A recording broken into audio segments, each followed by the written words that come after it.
যে গুনাহ বান্দাকে ঘিরে নেয়, যে গুনাহ বান্দাকে বলেন তাড়াতাড়ি বলেন, যে গুনাহ বান্দাকে আল্লাহ বলেন এই গুনাহ আমি ছাড় দিলেও ছেড়ে দিব না, ফাউলাইকা আসহাবুন নার। এটা কোন গুনাহ? যে গুনাহ বান্দাকে ঘিরে নেয়, এটা আবার কি? মুফাসসিররা ব্যাখ্যায় বলেছেন মানে হচ্ছে যে গুনাহ বান্দার মানুষের অভ্যাসে পরিণত হয়, চাইলেও ছাড়তে পারে না, নিয়মিত করে যেই গুনাহ, নিয়মিত করে যেই গুনাহ, সেই গুনাহ কোনটা? আমরা এই সমাজ দিয়ে ভাবি, সমাজ নিয়ে চিন্তা করি, সমাজ দেখি বুঝি, এই সমাজের দিকে তাকায় এমন 5টা গুনাহ আমার নজরে পড়ছে যেগুলো এই সমাজের বহু সংখ্যায় মানুষ করে, নিয়মিত করে, ছাড়তে পারে না। এর মধ্যে একটা গুনাহ এমন আছে যে গুনার মধ্যে এই সমাজের প্রায় সবাই, হুজুর নাই, সাধারণ নাই, জুয়ান নাই, বুড়া নাই, নারী নাই, পুরুষ নাই, সব শ্রেণীর মানুষ এই গুনায় জড়ায় গেছে। সেই গুনাহটার নাম হচ্ছে গীবতের গুনাহ। আমি একটা গুনাহ বলবো আর একটু খোসা দেওয়ার জন্য বলবো, পারলে অস্বীকার করেন।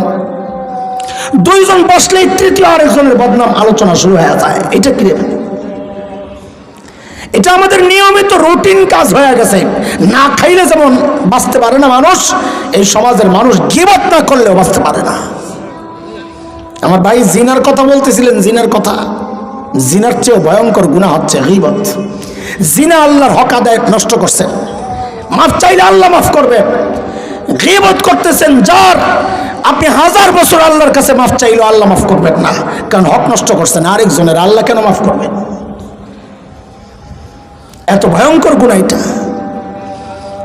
2 নাম্বার, যে গুনার মধ্যে এই সমস্ত শ্রেণী না, খালি এই সমাজের অধিকাংশ মানুষ যে গুনায় জড়ায়া, এমনকি দুঃখ আর আফসোসের সাথে বলতে হয়, এই গুনার মধ্যে এই সমাজের ছোট্ট ছোট্ট বাচ্চারাও জড়ায় গেছে, যার গুনাহ করার বয়সও হয় নাই সেও জড়ায় গেছে।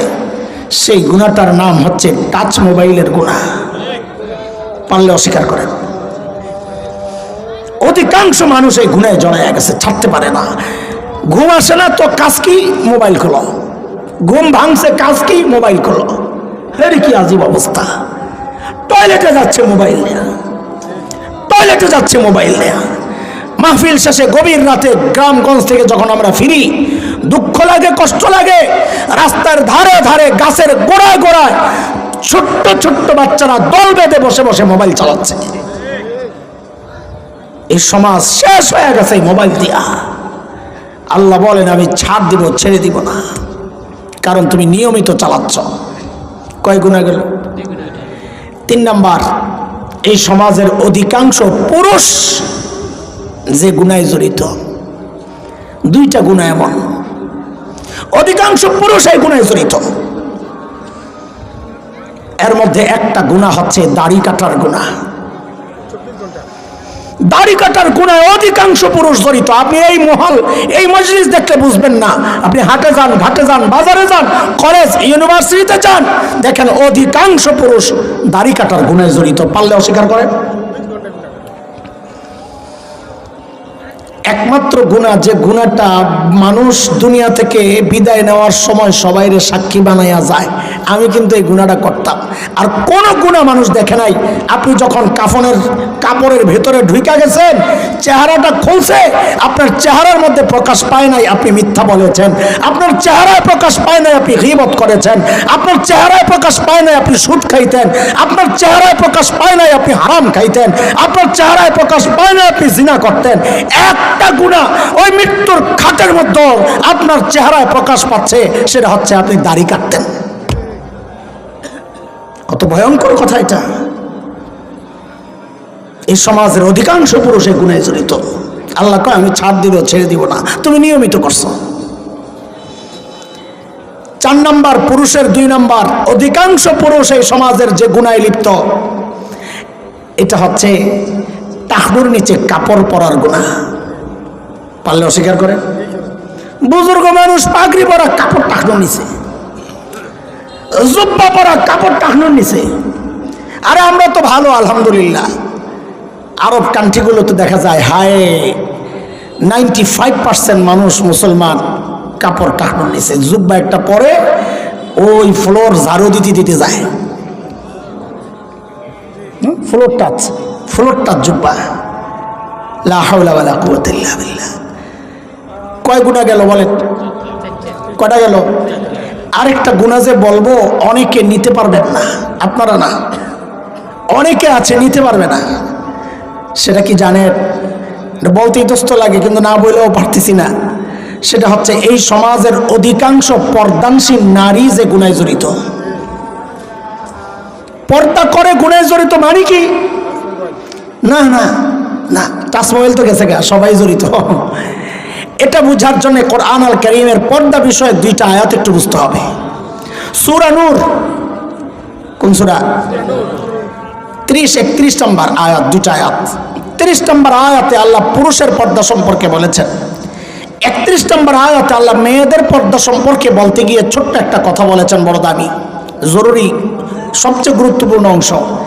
আল্লাহ মেয়েদেরকে বলেন ওয়ালা ইউবদিনা জিনাতাহুন্না, মেয়েরা যেন তাদের সৌন্দর্য প্রকাশ না করে।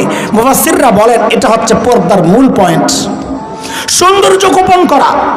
কাজে কোনো নারী যদি ছালার চটকাই দিয়ে নিজের সৌন্দর্য গোপন করে তো ইসলাম বলবে সে শরিয়া অনুযায়ী পর্দা করেছে। কোনো নারী যদি হোগলা গাই দিয়ে নিজের সৌন্দর্য গোপন করে তো ইসলাম বলবে সে শরিয়া অনুযায়ী পর্দা করেছে। কোনো নারী যদি ঘরের কাঠামোড়ো দিয়ে পর্দা করে সৌন্দর্য গোপন করে তো ইসলাম বলবে সে শরিয়া অনুযায়ী পর্দা করেছে। কিন্তু কোনো নারী যদি ঝিকঝাক বোরকা, টাইট ফিট বোরকা, ডিজাইনের বোরকা পরা পর্দা করে ইসলাম বলবে সে শরিয়া অনুযায়ী পর্দা করে নাই। কেন? আজকালকার দুঃখজনক হলেও সত্য কথা, আজকালকার অধিকাংশ বোরকা দিয়া সৌন্দর্য গোপন হয় না, বরং সৌন্দর্য ওপেন হয়, প্রকাশ পায়। পারলে অস্বীকার করেন। কথা কন, কথা কন। ভাল লাগতেছে না, তাই না? চিকিৎসা চলতেছে, অপারেশন, ভাল লাগবো কই থেকে? আমার দোষ কি? আমি একটাও আমার কথা বলি নাই। সবগুলো কথার পেছনে কোরআনের আয়াত আছে, হাদিস আছে। সময় কম, আমি বলতে পারছি না, খালি ঘড়ি দেখতেছি, শেষ করতে পারবো কিনা আল্লাহ জানে। কয়টা গুনাহ গেল তাড়াতাড়ি বলেন, কয়টা গুনাহ গেল? কিন্তু দুঃখজনক কথা কি জানেন? গুনাহ তো আরও আছে।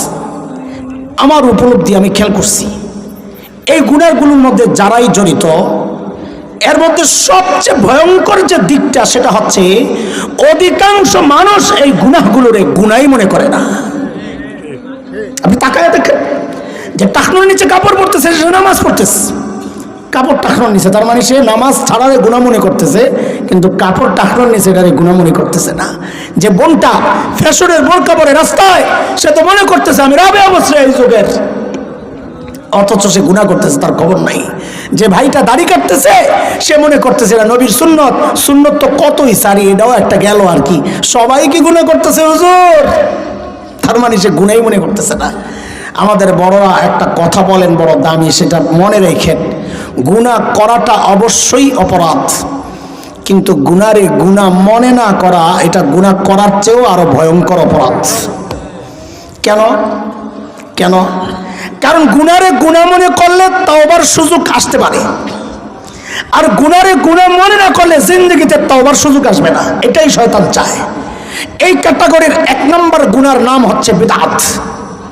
গুনারে গুনাহ মনে করে না, বিদআতি, তার তওবা নসিব হয় না। কেন? সে তো মনে করতেছে আমি সওয়াবের কাম করতেছি, আমি তওবা কেন করব? গুনারে গুনাহ মনে না করা এটা গুনাহ করার চেয়ে মারাত্মক অপরাধ, কারণ তওবা নসিব হয় না। কেন এটা মারাত্মক অপরাধ সেই কথায় ঢুকলে আমার অনেক লম্বা সময় দরকার, আমি ওইদিকে যাব না। শেষ কথা, গুনাহ ছাড়তে চাই কিনা বলেন? হ্যাঁ, আমি তো চাই ইনশাআল্লাহ। আল্লাহ তুমি কবুল করো, আল্লাহ কবুল করো, আমিন। হাত নামান।